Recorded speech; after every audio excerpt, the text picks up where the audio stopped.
Hürmetlik vatandaşlar, 2022 yıl 8. ayın 2. günü.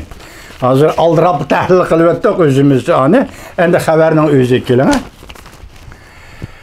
Reis Xi Jinping Şinjan'da xizmatlarni ko'zdan kechirgandan keyin mustamlik Uyg'uristonda sobiq siyosiy qonun komitetining sekretari tekshirilishga boshladi.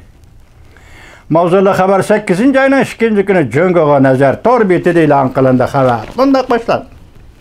Yaqindan beri Jungo Kompartiyasi Şinjan, yani mustamlik Uyg'uriston Urumchi sobiq Urumchi shaharlik soqchi idorasi partkomning sekretari, soqchi idora boshlig'i, siyosiy qonun komitetining sekretari Anjing Yu doiralar tarafidan tekshirilishga boshlandi. Doiralar bunun nima uchun tekshirilish sabablari to'g'risida bir nima demadi. Ispatlanmagan xabar manbalarda ko'rsatilishicha, Anjing Yu Şinjan'da, yani mustamlik Uyg'uristonda zo'ravonlikqa qarshi turish, muqimlikni qo'g'dash, xarajat puliga munosabatli ekan. Deyiladi. Urumchi shaharlik sobiq siyosiy qonun komitetining sekretari Anjing Yu tekshirilishga boshladi. Şinjan Uyghur Abnum Rayoni İntizam Tekshirish Komiteti 7. ayning 27. gün tarqatgan xabarda mundaq ko'rsatdi.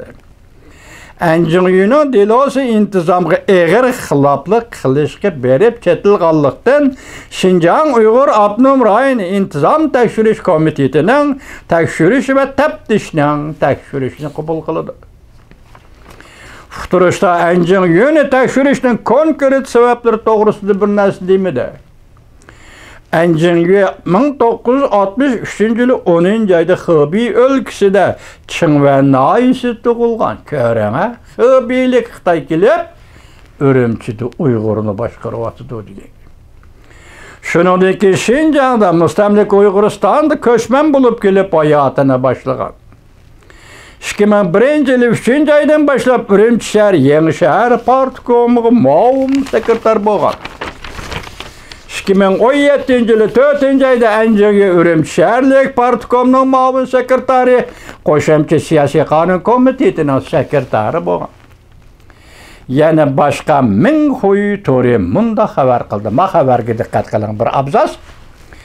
Anjing Yu vazifa o'tagan Urumchi shaharlik hukumat siyosiy qonun komiteti Falun Gongchilarga ziyonkashlik qilishni tekshirish xalqaro tashkilotining tekshirishiga uchragan.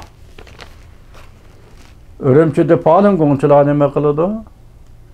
Nemishqa Anjing Yu Falun Gongchilarni tekshiradigan bo'lib qoldi? Falun Gongchilar degan asli Xelinjan o'lkasida Sharq shimolda ismi nima edi? Billi ismli kishi bir parcha kitobni yozib, Falun Gong deyilgan kitobni yozib, shu kitobdan keyin Jungo'da qo'zg'algan harakat. Bu 1999 Jungo'da avj olgan harakat, hatto markaz hukumat darajalik odamlar bu Falun Gong tashkilotida qatnashgan harakat. Urumchiga hech qanday aloqasi yo'q. Urumchida bo'lsa 6 svod, 7 svod.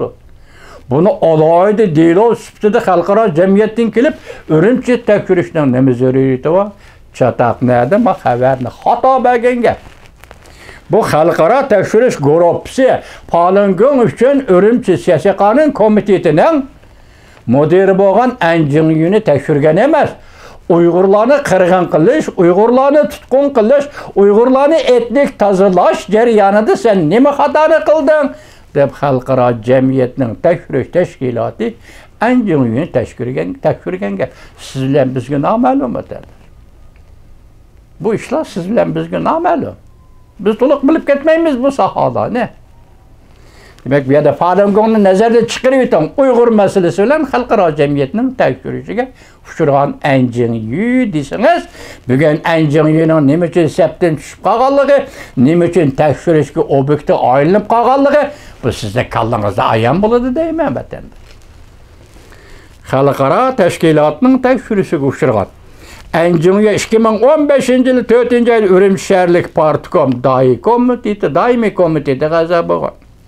Ürümçi şəhərlik Saqçı İdarəsi Partkomunun sekretari və Ürümçi şəhərlik Saqçı İdarəsi İdarə başlığı Gon Əncü Cücan bolğan. Texə dəlillənməyən xəbərdə aşkarlışı Əncini günün təkşirilişi Şinjan Uyğur Avtonom rayonu Zoravallığa, teröristlərə qarışdırış, muqimlikni qoğdaş, xəracət pulu so'mmisi bilan münasibətlik.